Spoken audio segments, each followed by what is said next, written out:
찬송은 성도의 존재 이유입니다.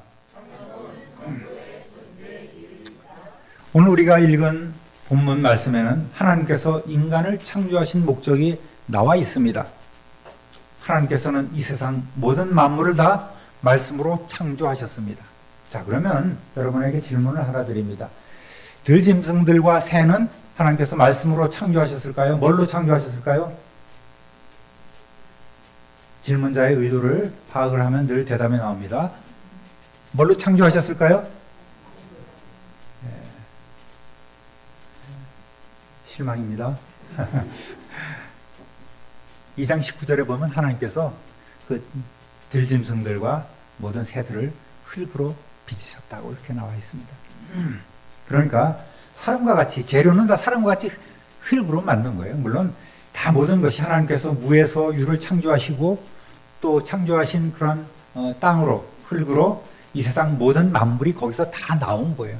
그 재료는 같지만 어쨌든 하나님께서 특별히 따뜻한 피를 가진 그런 동물들과 사람은 하나님께서 흙으로 만드셨다 이렇게 나와 있습니다. 땅은, 생물은 그 종류대로 내되 가축과 또 기는 것과 땅의 짐승을 종류대로 내라 이렇게 하나님께서 명령하셨고 그대로 됐습니다. 그러니까 신적인 그런 설계가 다 들어가 있는 거예요. 그런데 사람만큼은 하나님께서 당신의 형상대로, 하나님의 모양대로 수고스럽게도 흙으로 이렇게 잘 빚으시고 그 코에 생기를 불어넣으셔서 참으로 존귀한 생명체로 만드시고 하나님께서 지으신 모든 그러한 동물을 또 에덴 동산을 가꾸고 지킬 수 있도록 하신 그 이유가 무엇일까요? 여러분, 하나님께서 사람을 창조하셨다는 것은 하나님의 창조 사역의 아주 그 노른자, 핵심이에요. 꽃입니다. 하나님께서는 가만히 보면 이 모든 세상을 창조하신 것이 바로 사람을 위해서 사전에 다 만들어 놓으셨음을 우리는 알 수가 있습니다. 하나님은 우리 사람을 위해 이 세상을 창조하셨단 말입니다. 그리고 하나님의 창조하신 세상을 다스리기 귀찮으셔서 야, 아담아, 너는 이 에덴 동산을 또 지키고 또 잘 갖고 와라 이렇게 인간에게 대신 다스릴 수 있도록 그렇게 맡기고 그저 하나님은 쉬려고만 하셨을까요? 아니죠. 하나님께서는 우리에게 복을 주셨고 또 만드신 이유가 그곳에서 함께 우리와 교제하시면서 동역하시고 우리에게 영광을, 사람들에게 영광을 받으시기를 원하셨다고 성경은 이야기하고 있습니다. 이사야 43장 7절 읽어보겠습니다. 내 이름으로 불려지는 모든 자, 곧 내가 내 영광을 위하여 창조한 자를 오게 하라. 그를 내가 지었고 그를 내가 만들었느니라. 아멘. 오늘 우리가 읽은 본문도 마찬가지예요. 21절 보면 이 백성은 내가 나를 위하여 지었나니 나를 찬송하게 하려 함이니라. 하나님께서는 우리가 하나님께 찬송을 불러 하나님께 올릴 수 있도록 하기 위해서 우리를 만드셨다는 말씀입니다. 어떻게 보면 이 말씀은 대단히 하나님 위주의 어떤 이기적인 선언 같은 생각이 들기도 합니다. 너희는 내가 만든 장난감이니 군말 없이 무조건 내게 영광을 돌리고 나를 찬송해야 한다. 이렇게 생각할 수도 있겠죠. 또 42장 8절 한번 읽어보겠습니다. 나는 여호와이니 이는 내 이름이라.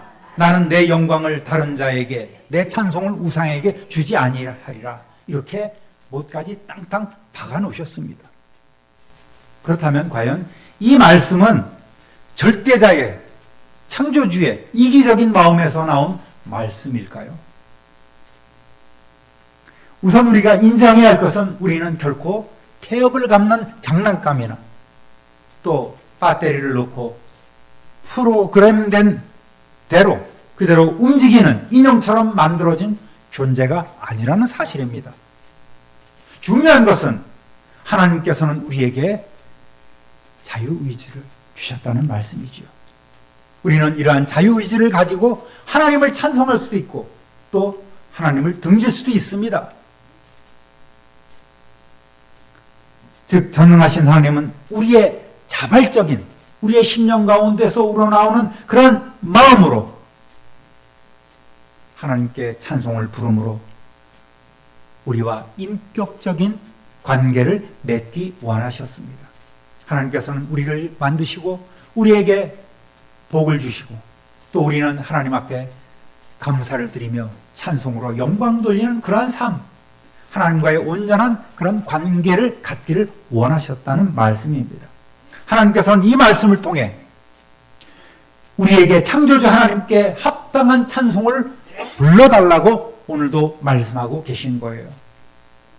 주님의 영광을 위하여서 창조된 우리는 늘 하나님을 찬송하며 또 하나님께 더욱더 나아가야만 합니다.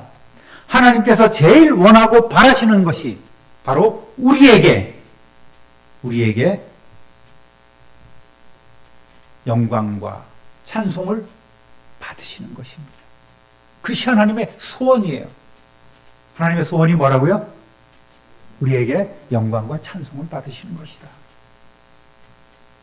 그러나 어리석은 우리 인생은 패역하고 범죄하지 않습니까? 우리 조상 아담과 하와는 그만 하나님처럼 되고자 하는 그러한 교만함으로 인해서 마귀에게 속아 다 뺏겨버리고 말았습니다. 쫓겨나서 영원한 지옥 심판을 당할 수밖에 없는 그런 존재가 되어버렸었죠. 그럼에도 좋으신 하나님은 우리 죄로 인해서 단절된 그 하나님과의 관계를 회복시키기 원하셨고 그리고 상상할 수 없는 대가를 치워주셨습니다. 우리 죄를 씻기 위해 독생자 예수 그리스도를 세상에 보내주셔서 또 희생제물로 내어주셨다는 말입니다. 하나님께서는 우리로 하여금 오늘 찬양하는 하나님의 자녀, 찬양하는 백성으로 거두시려고 독생자 예수 그리스도를 십자가에 내어주셨습니다. 할렐루야! 성도 여러분, 그래서 찬송은 우리 성도들의 존재 이유입니다. 우리가 찬송하지 않는다면, 성도가 찬송을 잃어버린다면 우리는 아무 쓸모없는 존재가 되어버리고 맙니다. 우리에게 새로운 생명을 주신 하나님은 우리에게 또한 생명력 있는 찬송을 받으시기 원하고 계십니다. 예수님의 생명력이 없는 자는 결코 하나님을 찬송할 수 없습니다. 이렇게 봐도 아무리 기도 많이 한 것 같아도 그 마음에 평강이 없으면 하나님을 찬송할 수 없지 않습니까? 다만 내 직분이 어떻고 뭐 해도 제대로 하나님을 찬송할 수 없다면 그 마음이 식어져 버린 사람이라면 하나님은 결코 그를 사용할 수 없다는 사실입니다. 예수 생명으로 충만하여 뜨겁게 하나님을 찬양하는 저와 여러분 되시기를 우리 구주 예수 그리스도 이름으로 축원합니다. 할렐루야! 그래서 성경은 호흡이 있으면 하나님을 찬양하라고 이렇게 명령하고 있습니다. 본문에서 나의 찬송은 테일라티라고 하는데요. 그러면 하나님께서는 우리에게 어떠한 찬송을 받으시기를 원하실까요? 따라합니다. 하나님께 나아가는 자의 찬송을 받으십니다. 시편 100편 1절 2절 읽어보겠습니다. 온 땅이여 여호와께 즐거운 찬송을 부를지어다. 기쁨으로 여호와를 섬기며 노래하면서 그의 앞에 나아갈지어다. 아멘. 하나님을 찾는 자는 하나님의 성전에 나아갈 때에 감사함으로 또 기쁨으로 찬송해야 합니다. 주일마다 우리 임마누엘 찬양대가 은혜로운 찬양을 하나님께 올려드리는데요. 찬양대의 자리가 얼마나 소중하고 얼마나 중요한지를 알아야 합니다. 하나님을 찬양하는 것이 바로 예배의 핵심이에요. 예배의 핵심이 여러분 우리가 하나님 앞에 드리는 찬양입니까? 설교입니까? 뭐예요? 찬양이에요. 이 순서를 보면은 하나님 앞에 나아가 하나님 앞에 예배하고 하나님께서는 말씀으로 우리에게 응답하시는 그 과정이지. 그러니까 예배 후에 주시는 것이 바로 이 말씀이라는 거예요. 그 예배의 본질은 하나님의 이름을 높여드리고 하나님 앞에 영광 돌리며 찬양하는 것입니다. 그 가운데 찬양대의 역할은 굉장히 중요하지 않습니까? 찬양대는 과거에도 보면 성전에서 봉사하고 또 이렇게 여러분 보시다시피 인간의 부끄러움을 가리기 위해서 또 구별하여 섬길 수 있도록 가운을 입고 여기에 섭니다. 남들보다 1시간 일찍 나와서 연습하고 다른 사람 식사하고 차 마시고 쉴 때 그때 연습하고 늦게 내려가서 식은 밥을 먹습니다. 절기 때는 막 평일에도 나와서 연습합니다.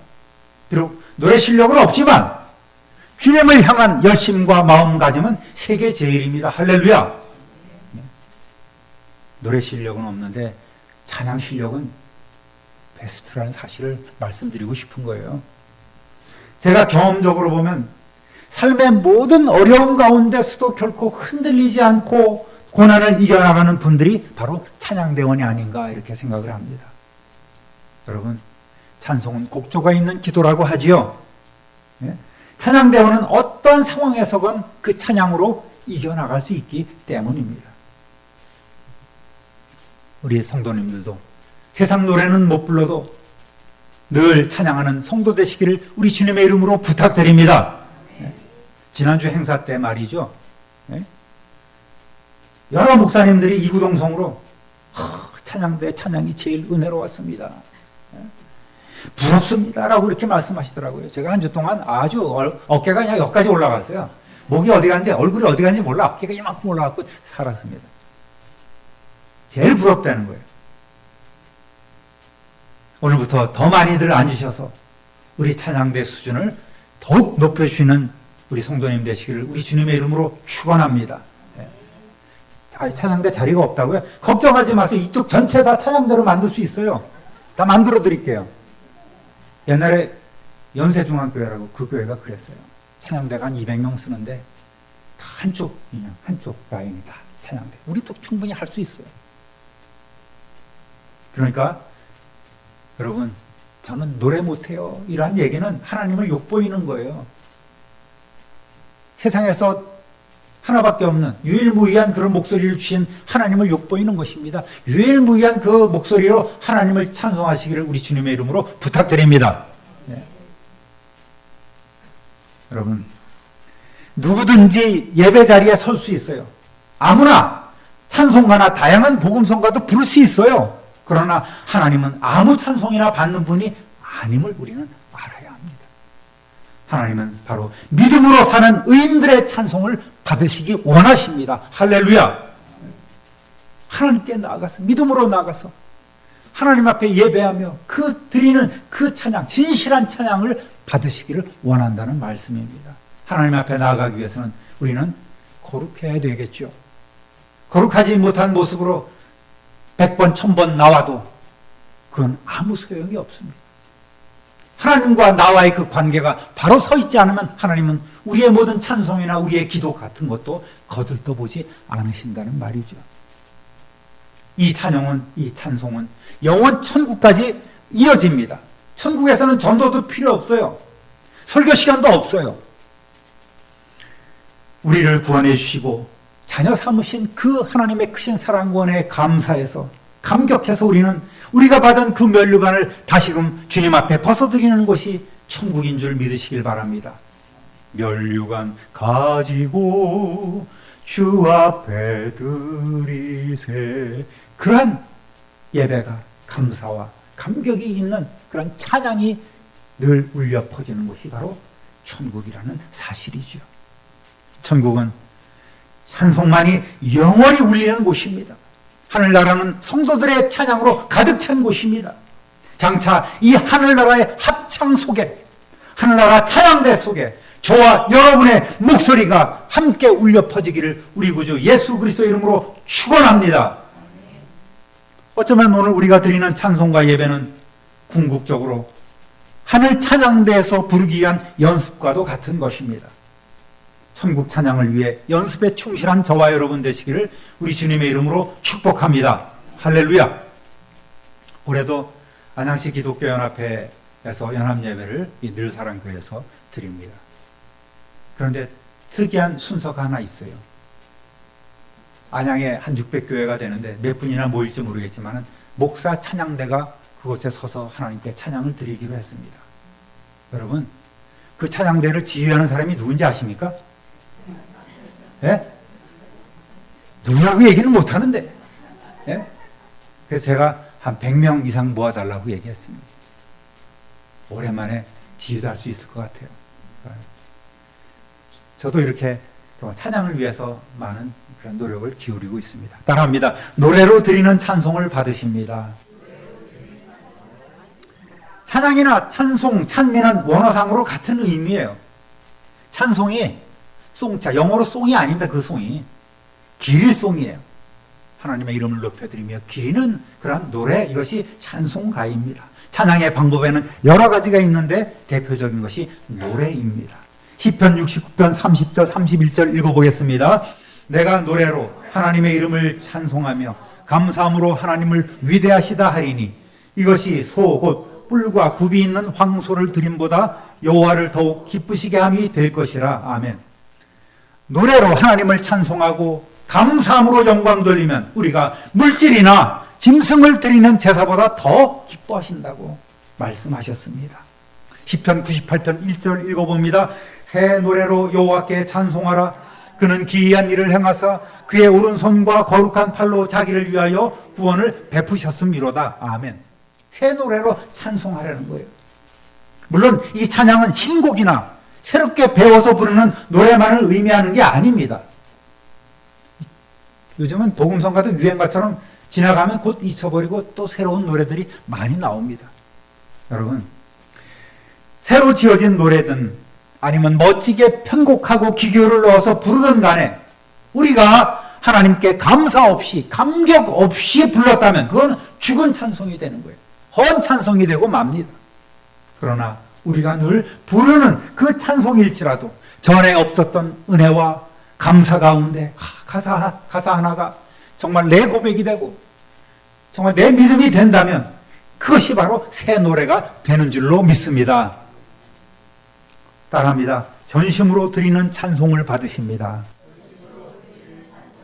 시편 57편 7절 읽어봅니다.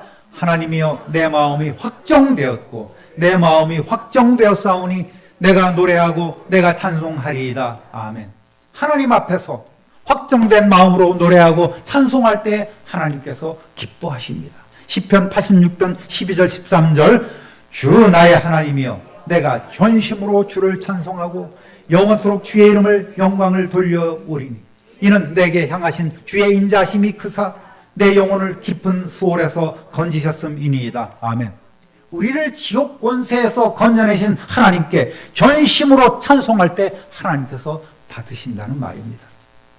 힘들고 지쳤을 때, 정말 괴로울 때에 주님 앞에 나와 비록 한마디 기도할 수는 없어도 그래서 아버지 눈물 흘리는 하나님 앞에 기도할 때에 나의 작은 신음에도 응답하시는 하나님이 계심으로 우리는 더 찬양해야 합니다.